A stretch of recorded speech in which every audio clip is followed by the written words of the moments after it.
Pada kesempatan ini mungkin saya ingin jelaskan kembali ya, sebenarnya ini hal yang sudah pernah kita jelaskan juga pada kasus mafia tanah yang lalu ya, kenapa sampai terjadi kasus-kasus semacam mafia tanah ini ya.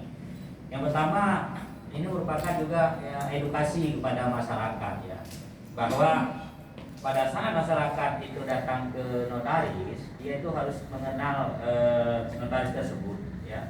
Karena sekarang ini memang sangat banyak notaris, apalagi ada yang baru-baru juga banyak, maka harus betul-betul mengenal. Jika kurang informasi, karena kita mungkin baru pertama kali hadir di kantor notaris, sebaiknya juga menghubungi organisasi ya, Ikatan Notaris Indonesia, Akta Notaris memang. Kalau PPAT itu ada Ikatan Pejabat Pembuat Akta Tanah.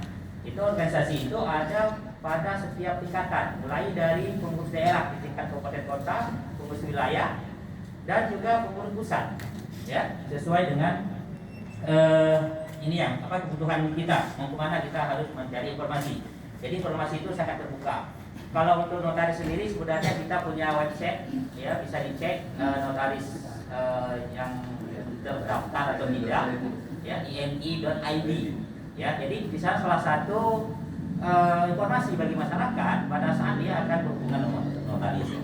Kedua, yang harus juga dipahami oleh masyarakat ya, terutama bahwa akta notaris atau akta PPAT itu memang harus ditandatangani itu di hadapan notaris. Jadi yang banyak terjadi masyarakat ini pada saat tangan itu tidak berhadapan langsung dengan notaris. Ya. Kalau belum, ini harus diminta untuk dibacakan. Ya. Kalau belum paham harus ditanyakan apa isinya, apa akibat hukumnya bagi saya. Jika ini saya tanda tangani, ini penting. Ya, penting untuk menghindari hal-hal yang tidak kita inginkan ya. Setelah ditandatangani ternyata maksudnya itu tidak sesuai dengan apa yang kita harapkan ya. Ini penting karena dalam banyak kasus ternyata memang itu proses itu tidak dilalui dengan benar ya. Ini harus jadi ini bagi kita semua ya. Kemudian tanda tangan ini penting juga harus dihadapan, tidak boleh diwakilkan oleh asistennya ya.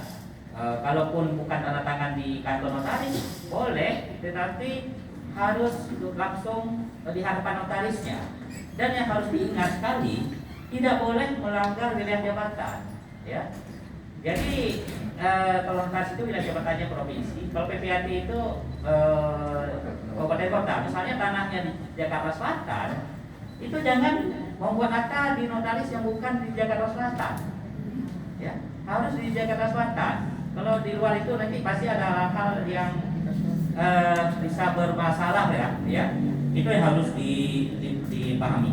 Kemudian yang satu lagi, jika ada pelanggaran ya, ini juga kita harapkan masyarakat yang merasa dirugikan ya, itu bisa melaporkan kepada organisasi. Kita punya mekanisme internal untuk menyelesaikan persoalan-persoalan masyarakat ya. Kita punya yang namanya Dewan Kehormatan ya. Kita punya pengurus, ada bidang pembinaan anggota, ada Dewan Kehormatan juga yang menangani pelanggaran kode etik. Kalau memang di tingkat organisasi tidak bisa diselesaikan, kita punya lembaga yang namanya Majelis Pengawas Notaris. Itu dari tingkat Majelis Pengawas Daerah dan Majelis Pengawas Pusat ya. Itu di tingkat itu bisa juga di sana. Jadi sebelum misalnya perkara-perkara terkait dengan akta notaris ini biasanya kan berdata ini ya, lebih banyak untuk berdata awalnya gitu ya.